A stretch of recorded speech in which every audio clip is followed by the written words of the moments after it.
Hello বন্ধুরা, বংরূপালী চ্যানেলে আপনাদের সকলকে স্বাগত। আজকে আমি আপনাদের সামনে চিংড়ি রাইস করে দেখাবো। তো ভিডিও শুরু করার আগে যারা আমার চ্যানেলে নতুন তারা অবশ্যই সাবস্ক্রাইব করবেন, আর ভিডিওটি ভালো লেগে থাকলে একটা লাইক করবেন।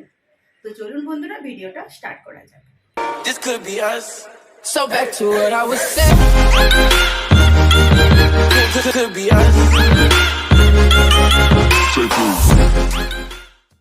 চিংড়ি রাইস করতে কি কি উপকরণ লাগে দেখা যাক।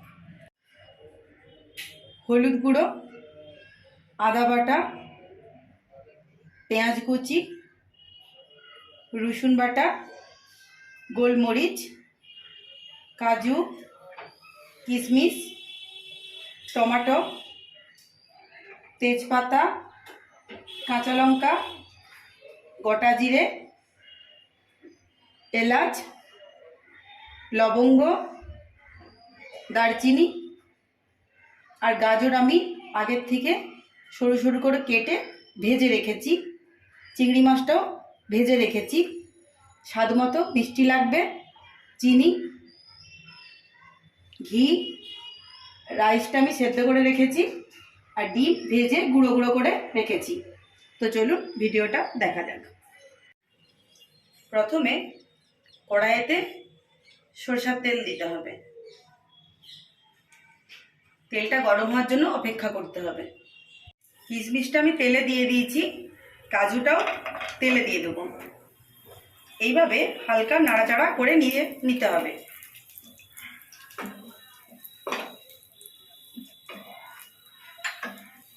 তেলে প্রথমে গোলমরিচটা দিয়ে দিতে হবে,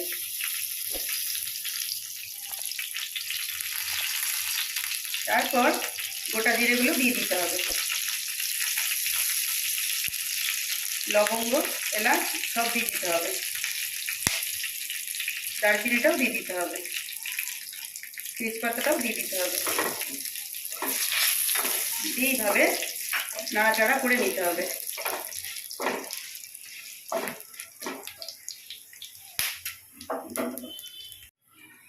এরপর পেঁয়াজগুলো তেলের মধ্যে দিয়ে দিতে হবে। এইভাবে নাড়াচাড়া করে নিতে হবে। তারপর রসুন বাটাটাও দিয়ে দিতে হবে, আদা বাটাটাও দিয়ে দিতে হবে। এইভাবে ভেজে নিতে হবে, হালকা ব্রাউন কালারের আসা পর্যন্ত ভাজতে হবে। পেঁয়াজটা হালকা করে ভাজা হয়ে গেছে। এরপর আমি টমেটোগুলো দিয়ে দেবো। দিয়ে এইভাবে নাড়াচাড়া করে আবার কিছুক্ষণের জন্য ঢাকা দিয়ে দিতে হবে, টমেটোগুলো নরম হওয়ার জন্য। ঢাকনাটা খুলে দিলাম। টমেটোগুলো ভাজা হয়ে গেছে।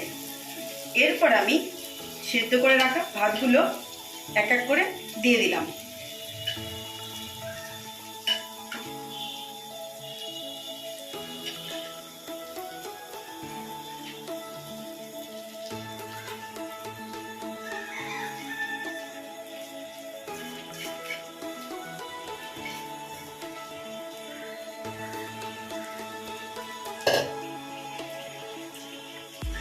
ভাতটা এইভাবে নাড়াচাড়া করে ভেজে নিতে হবে। ভাতটা এইভাবে ভাজা হয়ে গেছে। এরপরে চিংড়ি মাছগুলো দিয়ে দেব। ভেজে রাখা গাজরটাও দিয়ে দেব।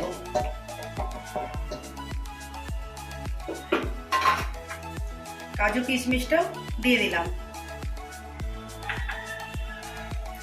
কুচনো লঙ্কাটাও দিয়ে দিলাম। চিনিটা দিয়ে দিলাম।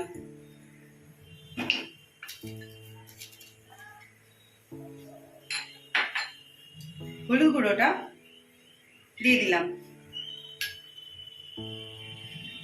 পরিমাণ মতো নুন দিলাম। ডিম যেটা ভেজে রেখেছিলাম সেটাও দিয়ে দিলাম। এরপরে এইগুলো সমস্ত কিছু একসঙ্গে মিশিয়ে এইভাবে হালকা আঁচে নাড়াচাড়া করে নিতে হবে। ভাজা হয়ে গেছে।